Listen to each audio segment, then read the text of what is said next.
Be like the trees and let the dead leaves drop.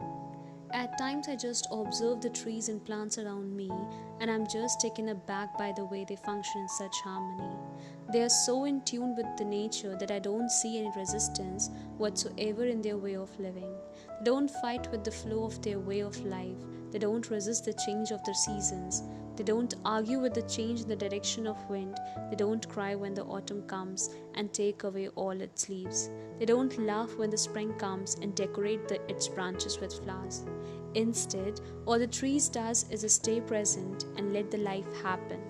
It doesn't have any self-agenda, it just stays rooted in its ground, and in this sense, it is absolutely humble. At the same time, its branches long to touch the sky despite all the harsh realities, and in this sense, it is absolutely resilient. Just by observing the trees, I have learned the life's greatest lesson. I have learned the art of surrender. I have learned to surrender my ego, my thoughts, my opinions, my old conditionings, my personal agendas, and so on and so forth. Just by observing the trees, I have learned to stay humble and resilient despite all kinds of personal setbacks and challenges and failures, knowing that all those experiences are working as a manure to make me stronger as a person. Just by observing the trees, I have learned to trust the process of life itself. Just by observing the trees, I have realized the insignificance and limitation of my own mind. In other words, just by observing the trees, I have learned to let go all the dead things that don't serve me any longer.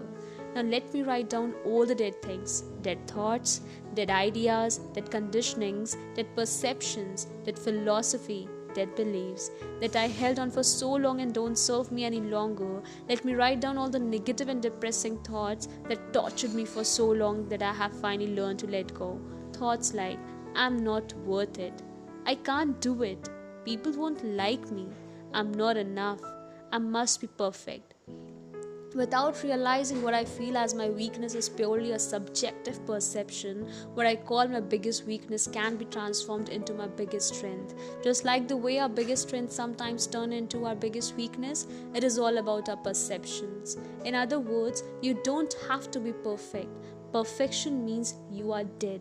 It means you have stopped growing and evolving. When you stop evolving, you don't have anything to look forward to. When you don't have any reasons to wake up in the morning, you become miserable.